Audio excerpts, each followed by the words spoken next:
Hey guys, welcome back to the Real Estate Monopoly. My name is Kerwin. And my name is Kenneth. And we are the Donis brothers. Jeffrey is not here today, but Kenneth is in his place. Yes. Let us know, do you guys like Kenneth or Jeffrey better? Let us know in the comments because they're the ones that always switch out. And I'm always here. We like them both. Yeah.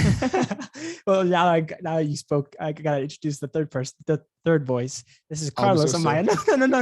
No, I'm actually happy you said that. Carlos, say hello to the audience. Hi, audience.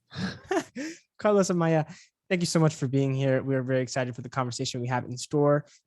In the meantime, guys, please make sure you leave a 5-star review in the comment section and also leave a comment on Apple Podcasts, Spotify, or wherever you're listening. Today, we are, as I said, having Carlos Amaya on the show. Carlos, along with his wife, Juliana Estrada, is a co-host of Hablemos de Real Estate, a show and platform dedicated to providing information and tools to the Latino community and on relating to real estate, family, and finance. He's also founded a mastermind where he helps people achieve financial freedom, and that's through real estate investments. And he's actually a limited partner and a general partner in multifamily projects in Texas, Florida, and Louisiana. Carlos, thanks so much for being here. Please, I know you're in New York. We were born in New York, so please kind of give us some context as to where you're from right now. Yeah, first of all, thank you for the invitation. You know how much I admire you guys. You guys are an example for all of us, regardless of the age. So right now I'm in Westchester County, which is New York, north of Manhattan, like 35 minutes. So nice. I'm really close to whatever you guys to live in Queens. Yes, yeah. Queens, not very far at all. And let's just jump right into it. Carlos, can you kind of explain how you got exposed to real estate and what you're doing right now in real estate? Sure. I always mentioned that I was forced to get into the industry. My wife signed, we came from Colombia. I had to survive. I was working in the restaurant industry, which is completely different than what I was doing in Colombia. I was working as a computer engineer. And then we came here, and then my wife reached out for that. And then she decided that she wanted us to get into the real estate industry. So she signed us to get the real estate license. And I was kind of forced. I found out she already paid for it, and I don't like to waste any money. So, so I started taking the classes and everything, and we started to real estate agents in 2004. We had our first daughter that year, and that's how I started. We started doing real estate part-time. At the same time, I was working in the restaurant. Then when our daughter was like 2 years old, my wife came to the business, and I was doing and at that point, I realized that our community has a lot of needs in terms of like the mortgage language to understand the documents. So I ended up becoming a loan officer, a mortgage broker. And I did that until 2008, 2009, when the market crashed. I still have my real estate license in New York and New Jersey. And I joined forces with an attorney that was establishing a law firm. He was coming from LA. And I ended up working with him for like 10 years. So that's how I've been in the industry since 2004. Initially as a real estate agent, mortgage broker, working in a foreclosure defense attorney for 10 years. And I started investing on my own in 2014. That's awesome. And there's so much I want to dive into there. Starting off though, I know you've mentioned in the past that there was this, like among real estate professionals, there's this common tendency for them to be very savvy when it comes to real estate and just be really knowledgeable in it. But at the end of the day, they don't actually end up investing in or owning real estate assets. Can you kind of just speak on that a little bit and maybe explain what your theories are for why they don't do that and how you made the transition? Yes. As a matter of fact, that the statistics show that more than 85% of the real estate agents, mortgage brokers, title company workers, and even attorneys, they don't own investment properties, and I think it's 85% of them they don't have like a real estate investment. And that some of them don't own the primary residence, and the reason why is many things. One of them is like whenever you have to get your real estate license and you have to do continuing education, there is nothing related to real estate investing. It's all about important things like fair housing, like market conditions, but not about how to invest in real estate and live out of the investment properties. That's why like almost 90% of the mortgage brokers, their mindset is just to serve the primary residents, the people that are going to live as a primary resident, the end buyer. So I think that the first obstacle is the lack of information, okay? Because we have the inventory, we have the connection, we have the tools, but reality, we never were exposed, and a lot of us, because I was part of the group. We never thought about like just investing. We were taught just make commissions and just make a good living through the real estate commissions. But at the same time, I think that later you realize that if you want to be bankable, you have to prepare yourself because you're an independent contractor. So Yeah. I think that's the other obstacle that some people that might want to get into invest in real estate, they realize because of the source of income is commissions only, and you tend to like just report a lot of expenses. So your adjustable gross income isn't that high to qualify for a loan. So I think it's several factors, but the primary one is just the kind of information that we got exposed when we got the license, which is not really related to real estate investing. Yeah. Yeah, I think, I mean, that's a really good point, and I appreciate you sharing that statistic, because in a lot of things, the reason why people don't do things is because of lack of knowledge. And you would think that with these people selling houses and loans all day, like that's their career, you would think that they would kind of know how to buy and invest in real estate. But with that statistic showing there, they don't. Yeah. And They that's don't. funny. It is. I'm sorry to cut you. It is shifting right now, because of the technology and everything else, and programs like and shows like the yours, this one. There's an eye opening like bigger pockets for all of us. So that is changing a little bit. But before I was talking I was having the conversation with there's a guy who's one of the main guys in the Hispanic real estate world. I mean, they have a huge organization, and I was asking him that question. I said, how come? What does that happen? And then, like you said, Jeffrey, is because of the lack of information. But the information is there. I mean, it's up to us to go get it. So, but yes, that's pretty much it. And it's funny you say that, because when we were wholesaling, and even among the wholesaling community, there's always like chasing the next check, chasing the next fee. They don't like, literally, that model does not involve holding properties long term. And I think the focus is active income, making active income. And that's like the paradigm you have to break and understand that you have to hold these assets long term. And we used to call ourselves real estate investors as wholesalers, but you're really not investing. I mean, you're a marketer and you're just like making checks, making money. Yeah, and at the same time, I have a funny story about I started doing this my podcast like 2 years ago. And one of the first guests that I have is he's an economist, but he started doing fix and flip. So we finished recording the podcast. He's a super smart guy. And then we have the post podcast conversation. And then he was asking me what I was doing. I said, listen, I just started buying whole properties and just hold them for a long time. And he was like, why do you want to do that? Why don't you do like fix and flip? You can make a lot more money that way in a faster way. So because my goal was to replace my income, and that's the vehicle that I found, which is just to buy and hold for a long term. Okay, so we started the conversation. He said, he would look at me like, why you want to do that? And at that time, I used to record the podcast here with the guests coming to my home studio. And then I saw him like a year and a half later, which is recently, and he started telling me like, you know what, you were right. I started doing fix and flip. Unfortunately, I partnered with the wrong people. I lost like a lot of money. And then I realized that the end goal is to get the cash flow and then just be passive, and you be able to get that money just to support your expenses, and you become financially free. So he ended up saying, you know what, you're right. At that time, I thought you were crazy. What do you want to do buy a home? That's so boring. Yeah. But then it depends on what your needs are and what you're looking to accomplish. And if you want to become financially free, which is the subject of our podcast and everything else, a mastermind, that you do that through like passive real estate investing and buying whole small units, or now with you guys large units as well. 100%. And like, that's what you said, cash flow from your real estate properties. That's where you get that passive income. I mean, I'd love to know, I know you guys are involved in smaller multifamily before you transition to the bigger units. Can you maybe give us a case study about a particular deal that had some interesting challenges and how you overcame them from that smaller multifamily side? Yes. We were exposed to like bigger pockets. We were listening. I was listening to them for a long time, and I was seeing the people around me. What were they doing? And they were just buying small multifamilies.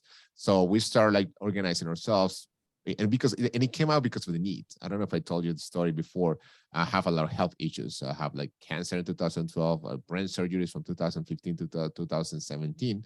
The last one was January 2018. So at that time, I realized I will not be able to get a life insurance because of my health history. So we needed to replace my income, and so the only way we found to do it right at that time was just buying small multifamilies, because we didn't know at that time about multifamilies. I wish I knew that then, but I didn't know that. So we started just buying small properties. So we started pre-foreclosures, people that were like in financial difficulty. We were able to negotiate the short sales with the bank, and be able to get them out of the bad investment without any debt. So we did that. We negotiated a lot of short sales. We were able to close a good number of them. Usually when you buy a short sale, for people that are not familiar with it, the process takes a lot longer because you need approval for the bank. Yeah. So that was our angle. So we had deals that took like a year, and some of them took even more, and we were not able to close. So that was the first obstacle to try to find out those deals and be able to do the negotiation. And at the same time, we need to wait for a long time, and it was kind of frustrating sometimes. But we were able to get great properties at great discount prices that way. So that was the first obstacle. Then some of those properties we inherit, like one in particular in Newark. I was a three family house. We inherit tenant that were not paying. So we need to do the eviction, and we need to do like just like cosmetic work. I'm not in like my business model is not like full rehab. I'm not like those HGTV guys. I just want to do cosmetic. I want to make it really nice, with as less money as possible. And then we just got the tenant that we're not paying out of the house. We got a brand new tenant, which is having a great relationship with them. And then a main water break in the area. It flooded the whole first floor. Wow. So they have to file an insurance claim. And then the tenant was out of, having a place to live, to find a place for them to live. So that was like a nightmare. But at the end of the day, that's our best, one of our best properties. That property cash flows. It's a 3 units in cash flow after expenses, like almost like $2,500 every month. Wow. So that was a nightmare initially. The negotiations, the negotiation point and everything with the tenant, and then we got finally we fixed the apartment. Although we didn't spend a lot of money, it looked beautiful. And then it was the main water break, and then we have to file for the insurance claim, and then our insurance premium were really high because of the area. But yeah, so there was something like that, and then we have I think all of us who invest in real estate, we have all those horror stories. But at the same time, I mean, we were able to retire from my W2 because of those kind of properties. So that was we specialize in doing that. Yeah. Two family, 2 3/4. So that was our goal at that time. That is awesome. And I do want to kind of start talking about like more about the community you're serving, but I'm just curious, since you have those smaller multifamily properties, are you planning to transition those and like sell those and refinance, or with 1031 exchange those into like larger multifamily, or are you going to hold those and continue getting smaller as you diversify your portfolio? What's kind of your thought process with that? Yeah, so that's a great question. We had a tenant move out, like the previous owner decided to stay. They needed the place to stay in one of the properties, and this was supposed to be a few months, and then later, so, I need to stay there longer, so that's fine. So he was there for a couple of years. At the time that he was ready to move, the apartment was in okay condition, was a really bad condition, so I fixed it really well. And then I wanted to rent it, and I wanted to do it like a burr. I wanted to refinance and get some money out. And then I realized I wasn't able to get the amount of rent that I was looking for in that area. So my wife told me, why don't we sell the property? And at that time, my mindset was, we don't sell. We just want to hold it for a long time. For a long time, we don't sell properties. Because that's what I was conditioned at that time. And she said, well, you know what? I think the property is going up in value, so we can sell it. And that was before the pandemic. And then I said, how much can we get for this property? We bought it for like, I think it was like a 120. And she said, I think we can get like 350. And I was like, wow, let's try to get 380. And then we ended up getting like 380. And then, well, now it's selling for like 450. But at that time, I was thinking about the 1031 exchange, but then I realized if I sell high, and I have to buy really high, and the numbers don't work, and that's what happened with a lot of people right now. The property is born cash flow, and it makes no sense in order to. I mean, it goes from being an asset to be a passive, like liability. So it takes money out of your pocket, so it makes no sense. So I said, you know what? Let's sell it. Let's just don't buy another property with that. And let's pay the taxes. I mean, I think we better off paying the taxes. So we were ready to pay the taxes.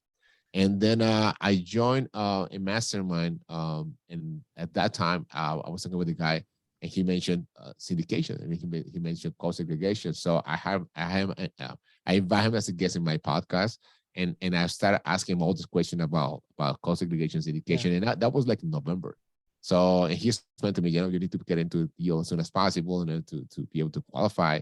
And that's what I did. That's how I got into multifamily, because of the need, of the opportunity that I saw to try to offset the earnings for those properties, for that property that I sold. And then I sell a couple more, and I keep doing the same.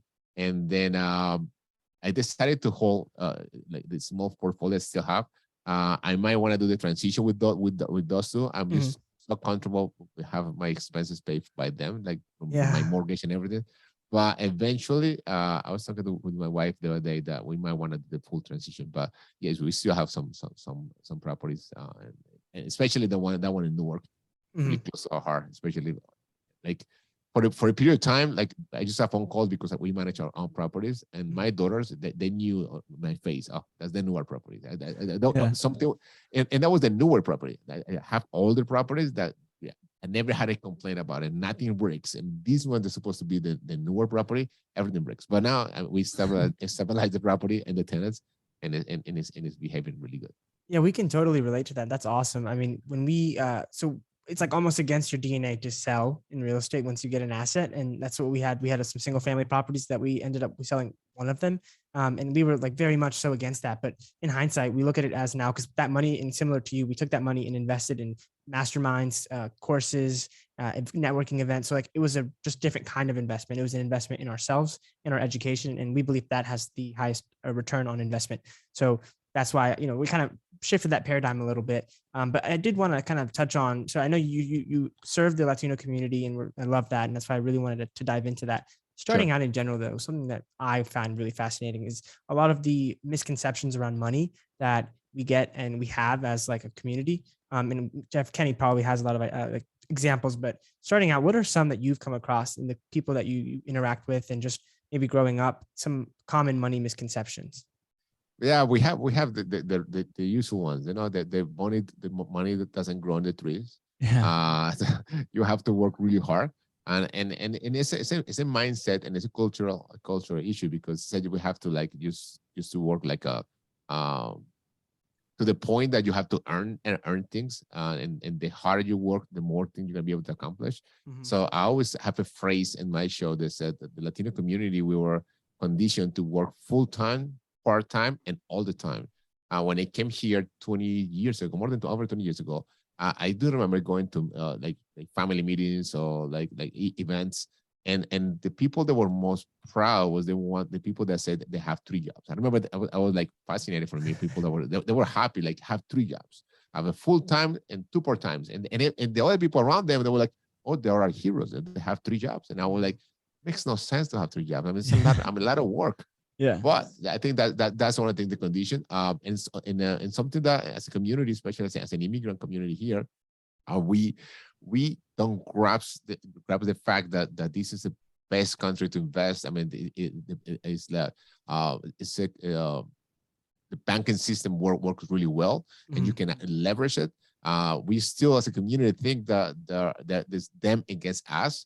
And they don't want to give us a loan. They don't like us, and that's not true. We just don't qualify because we don't condition ourselves. Like, for example, just people they don't like to report money in their taxes. They want to work just cash, and that was another one. When I came here, people were so happy. It's like, okay, I get paid cash. I don't have to pay taxes. And I was like, okay, but you want to get a loan, and then how you can be able to qualify for it. So I think those things in the beginning.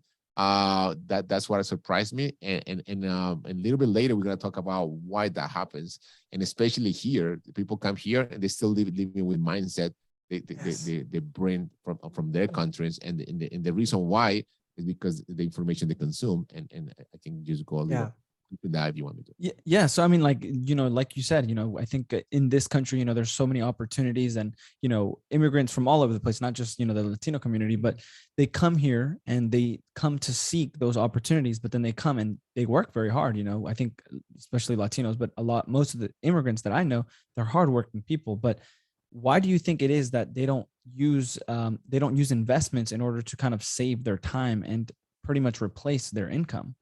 Yes. So what happened is that a lot of people that came here, it wasn't planned for them to come here. They came here by accident because they have like a hard financial situation. Some people have like their issue in their countries, so they decided to come here. And what I noticed, and I've been able to see have a one-on-one for more than like 10,000 families in the last 10 years. So I've been talking with a lot of families.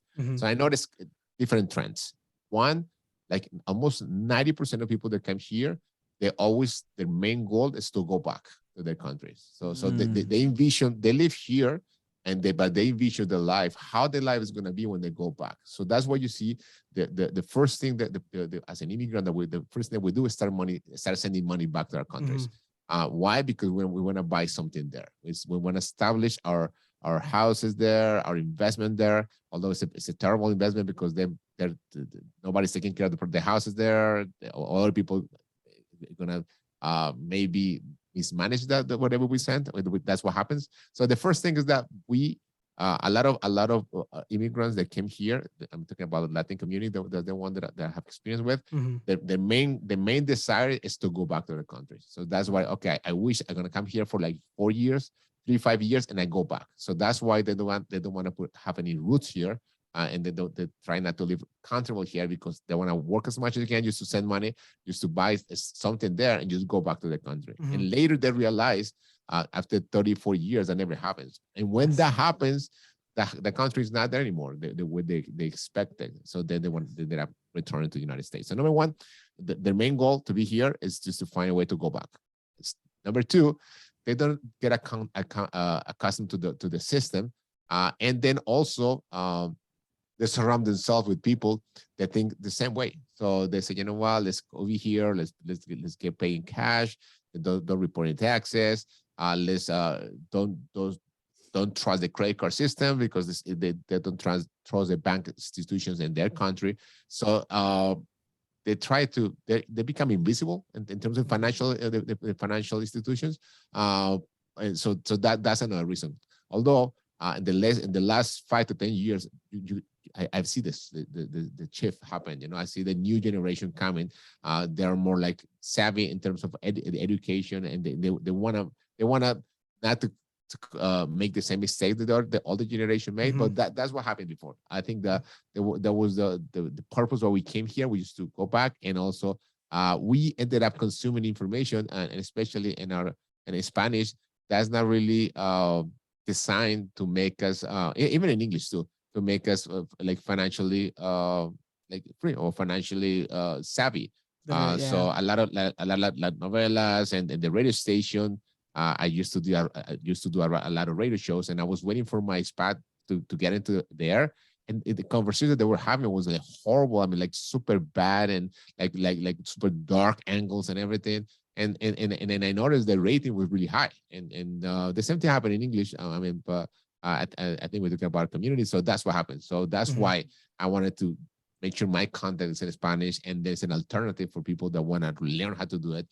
Because if you see it in English, I mean, that great podcasts such as this, and the information is there. But in our community, in Spanish, and a lot of us still more comfortable talking in Spanish. There aren't that many. So that's where I think it is the case.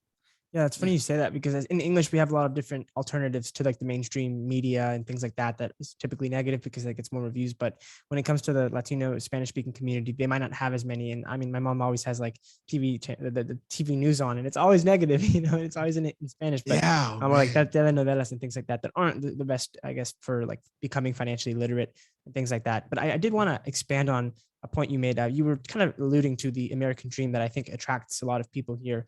And I don't know where I read this or saw this, but this is kind of like this illusion of the American dream that isn't actually realistic anymore. But I think in a way, a lot of immigrants, particularly the Latin community, it's kind of like an outdated idea of what the American dream is in terms of like getting a house and white picket fence, things like that. Can you kind of maybe provide some insight into what your perspective is on the American dream, and maybe what you think our community gets wrong about it? I love that question. I think the American dream is to be able to retire. How can I say that in English? It's to be able to retire with dignity. Be able to retire eventually. You know, because if you notice, a lot of us are in the rat race, just working, working, and thinking we have the social security or have a pension, or we go back to our country, and when we with any money that we get paid here, we're gonna be able to have a decent life over there, and we're gonna be able to retire. But what happens is that when after you live here for 40 years, even if you don't feel it, you're a different person. Or our country evolve as well. So when they go back, and it happens all the time, people don't feel they can't find themselves living in that country anymore because maybe security, maybe the opportunities, maybe the infrastructure is not as good as here. So I think that's the new American dream. Is just be able to retire and be able to spend the time doing what we like to do. And we don't have to wait until we're 65 to do that. So I think that our community, I mean everybody else, but our community can kind of miss that point. That they don't think for the future. They want to think like paycheck by paycheck. They work really, really hard, and I see that all the time from Monday to Saturday. I go Saturday night, spend almost all the money that they make. Yep. Sunday, they have to like just recover from Monday and just do it again. And so that's what happens. And I think that and that was part of just trying to find the all American dream, like you mentioned, the house in the suburb with the car garage and everything, which is not makes sense, because if you realize, especially you guys, that you start so young, just having a house is a liability. It's a primary residence is the place where you spend the most amount of money. Yes, you might be able to be comfortable, and then we have one myself, but ideally we want to have investment property to pay for it, but not out of our pocket, because if we don't work, we don't be able, we can't sustain the lifestyle. That's what happened. Yeah, and I know, like you mentioned earlier, you have a mastermind, and you're also hosting your own thought leadership platform with your podcast and things like that. I would love to know, as kind of a shepherd to a lot of Latin immigrants and just people in that community, what are some common limiting beliefs that they have when they're first getting into real estate? And I guess, what are some advice you can give to people with that limiting belief? Sure. The first one is that we can do it. So people say, I don't have the language, I don't have the experience, I don't have the income, or I don't have the time. So, and I think that goes through all the different cultures, but in our community, that's what happens. So, so our first step to be able to help them go through the journey and just make sure that they understand that it is possible. I think that Tony Robbins, in one of his events, he mentioned a story about a guy that was looking for a treasure, and it took them like 60 years, and like 85% of his crew died. And they asked him, and he was able to find it. How were you able to keep going all those years with all the casualties? Because he said, because I knew it was there. I knew it was there, and I knew I was going to be able to get it. So I think that's number one. You believe that we can do it. And number two, just find out that it is okay not to work hard for money and let the money work for you. So I think that's huge. And I had a guy that at one point he has enough money to do like passive investments and be able to have a comfortable living. But he was like, so he was asking me, so if I do that, what should I do? I said, just enjoy your life. He's working 7 days a week. He was like, well, he felt guilty, but I'm supposed to be working. No, you are not supposed to be working. I mean, you're supposed to be productive. And then if you've been productive all your life, you might be able to enjoy with your life, with your family. And they were requesting that. They were like, listen, we want to see you more. So I think that's the mindset, the mindset that we can do it, and then that it is okay just to leverage the system and leverage legally the tax code, not to pay that much taxes and be able to reinvest the money ourselves, not give it to the government to invest. I think that's that part, the new way of thinking, and thank God, a lot of our members of a mastermind, I be getting it, and it start like what's a daily practice, and so I think that would be it. Yeah, and I 100% agree with you. I mean, I think like you said, people don't. I think it starts with believing in yourself. A lot of people don't actually believe that they can come here and become a millionaire, or even provide for their family, or change their family's tree. I don't even think, like, when people come here as an immigrant or as a Latino immigrant, that they even believe, or even that's not even like a thought that crosses their mind. So I think that's really where it starts, and then pretty much going from there, just taking action and figuring it out. Yeah, and something that we always like to say is we feel like we won the American lottery by being born here. But in general, if you have the opportunity to be in this country, I think there's a lot of opportunity. Like you said, it's the best country to invest in. And I don't know if you want to add anything to that. Yeah, and sometimes we take it for granted. Like while we're here, and like a couple of years pass by, a couple of decades, we forget about it. You know, we forget how hard it is to get here. Some people die, unfortunately, trying to get here and pay crazy amount of money and go through horrible things to get here. And we here, and that's what I tell my community. We here already. You know, we have access to the different tools, and like you guys said, you believe that we can become millionaires, and then there is a connotation with like rich people are bad. You know, oh, you know, I don't want to be rich because rich people are bad. And I was like, money is just a tool, exactly, and it's like an like amplifier. Like, amplifier, yes. So if you're a bad person, you're gonna be a horrible person with money. If you're a good guy and you have a lot of money, you have a great guy. So exactly. Guy. So that's what it is. So I think that helps a lot in terms of like mindset and just and that's what is our and it's something really important that I want to say really quick. At the end of the day, we don't realize that the family is the base of the society, you know. So if we have a strong society, we have to have a strong family. And a lot of kids are raising by themselves because the parents are working all the time, or they're raising with grandma, and grandma is so tired or she doesn't know any better, just to try to just put them in front of the TV, just give them some food, and that's it.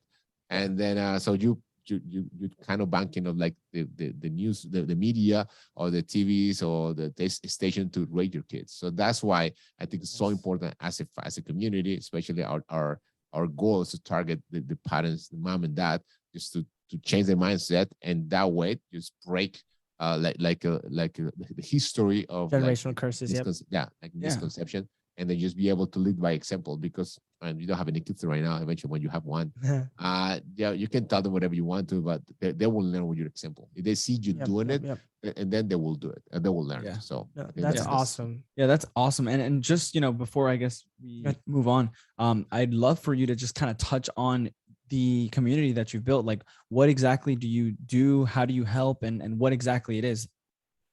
Yeah. So when I started the podcast, my goal was just to provide information. That was my goal, just to give information. And I'm still doing it. As a matter of fact, I record my first English episode today with Jason Dries. He's the coach of Brandon Turner.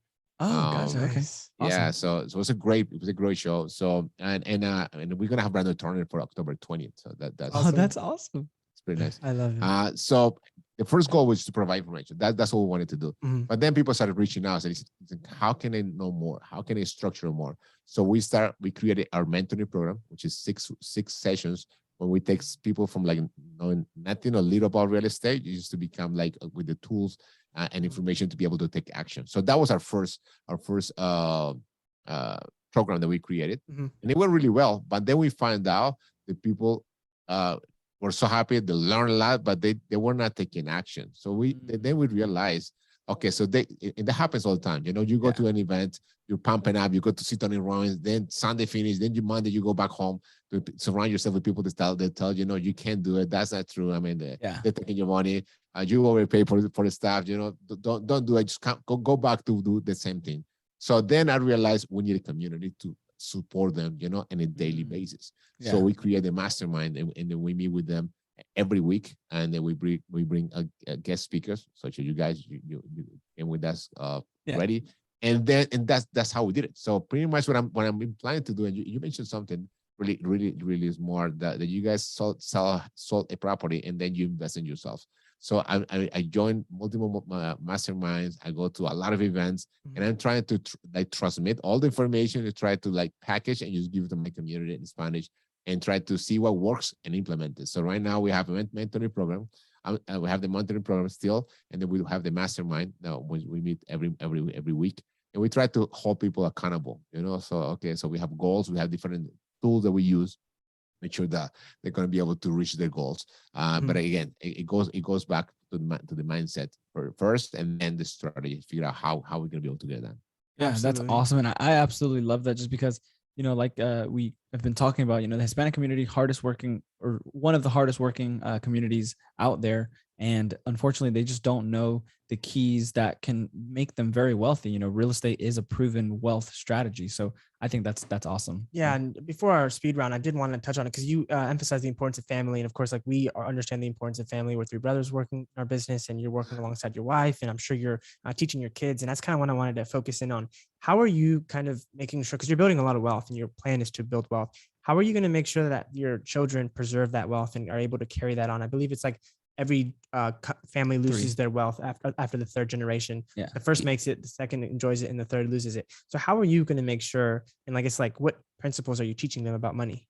Yeah, we've been talking with our daughters about real estate since they were little. We're having the conversation on the fact that we invest with my wife. We were in the same industry is great. So we speak the same language in terms of real estate, and the girls have been listening to us since they were little, and then we bring them to our properties. So when the tenant move out, when we have an issue, we try to bring them as much as we can, so they see the properties. Initially, they don't like because they see them as work, and then we've been trying to get them involved in terms of our older daughter Victoria help us with the social media and editing of the podcast. So she listens to the whole shows and then she comments. And also my wife is super big into like motivate them to read books. So they already read The Richest Guy in the Richest Person in Babylonia, the Rich Dad Poor Dad, Think and Grow Rich. So they read it, and then she started asking them questions about what you learned. And my older daughter, she did something pretty nice, which she did like high school virtual, and within the program, she has a lot of like financing information. And then now she's going to college, and she wants to become like a CPA. And awesome. then she's gonna be like towards real estate. So we're trying to do that, expose them as much as we can, and at the same time, we try not to burn them, because at the end we're trying to let them do whatever they want to do, but we want to make sure they have the basis. They can do whatever they want, but they have the basis. They know how we learn the way we learn. We're trying to make sure that they try to like save them the time and sometimes even the trouble. But yes, that's one of the things that we try to be focused, because the statistics are right. I mean, we can say as much as we can, but we have to prep them with as much as all the tools and information to make them part of the process. And I think that's the whole point. We try to make everything as a family. So real estate is not any different. So we go to the gym together. The four of us, we work out. Oh, that's awesome. We try to bring them, and little by little, when like we drive into the gym, we talk about real estate, about like podcasts such as this, and we start like expose them to information, and eventually when they're a little bit older, just take them to conference, and hopefully they meet great guys like you guys and learn from you guys too.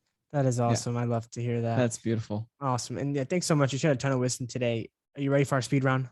Yes. Awesome. All right, let's get into it. First question.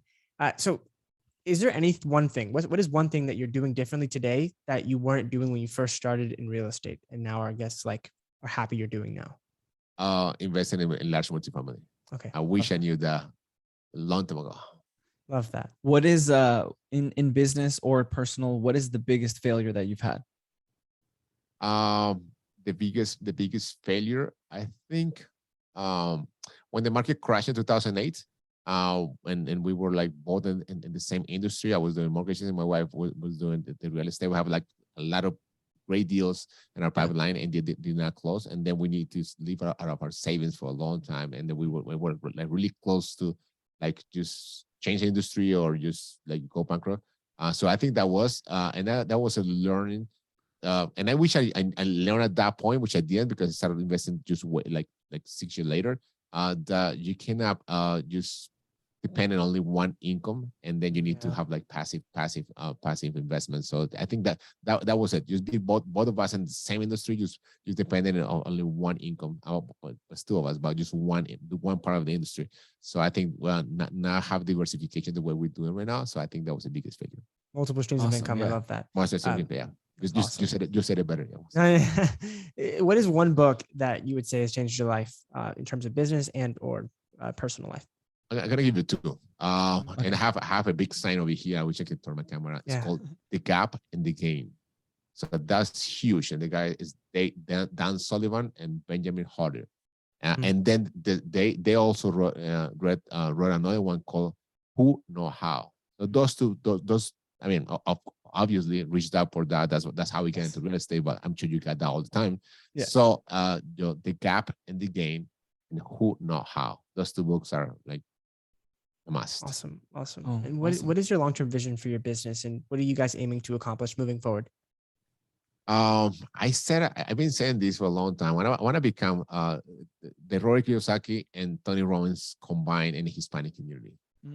And that's what I'm planning to do in terms of my platform. And in terms of real estate investing, I wanna be able to have like thousands of units under management. And I want to become a really profitable and sponsor, and we can be able to provide those investment opportunities to my community. So in terms of the education platform, I want to ideally do like a large events. I envision myself doing like Madison Square Garden, like things like that. So Yes, I love that. Yeah, we will be in the, if you'll let us, we'll be in the front row cheering you on. Of course, Yeah. yeah. I love it. You get a discount ticket. Thank you. I appreciate that. You shared get a free ticket. Thank you. I'll hold you to it, honestly. You I'm shared a sure. ton of knowledge today. I really appreciate it. But if there was one piece of advice that you would want someone to walk away with from the episode, and I would say maybe have it to be somebody in your community, in the Latino community that wants to get into real estate, what one piece of advice would you give them? My advice would be to look at you guys. You start as soon as possible. I wish when I was 20, 22 years old, I was making great money. I was in Colombia. And I wasn't doing anything bad with it. But I wish I learned later the compound effect. So my advice will be start as soon as possible. If you are 20, start now. If you are 45, start now. Don't wait. And like real estate, don't wait to start in real estate. Just buy real estate and wait. So that would be the huge advice that I will give to anybody. And I wish I would have had that advice when I was your age. So I would be like, my advice: looking at the Donis brothers. Thank you. That's great advice too. If anyone in our audience wants to learn more about you or just kind of follow you on your journey, where can they go to do that? Sure. So I have a podcast and a platform called Hablemos de Real Estate. You guys do hablemosrealestate.com, that directed to our YouTube channel, or you can just Google Hablemos de Real Estate, or my name, which is Carlos Amaya, Amaya. That's a guy has the same name that he's a politician in my country. That's not me. I'm the one that has anything about real estate, Hablemos de Real Estate. And there's something I want to mention to you guys. Now my podcast is bilingual. I'm doing the Spanish version, of course, but it's still my goal is to serve my community, but it's a lot of like guest speakers like Brandon. They speak only English. So I'm gonna start bringing and I have my first episode today. So if someone that wants to learn and already listen to you guys and finish all your episodes, and when they want to listen to some more in English, come to my podcast. That is awesome. So excited. I'm definitely going to check it out. Thank you so much for your time, Carlos. It was a pleasure chatting with you. Yeah. Thank you so much for your time. It's my pleasure. I have so much fun. You guys are great. Say hi to Jeffrey, and God bless you. Thank you so much. Likewise. And thank you everyone for tuning in today to the Real Estate Monopoly. My name is Kerwin. My name is Kenneth. Yes. Please, if you guys could leave a 5-star review and comment down below in the comment section on Pandora, Spotify, Apple Podcasts, wherever you listen, and let's get out there and take action.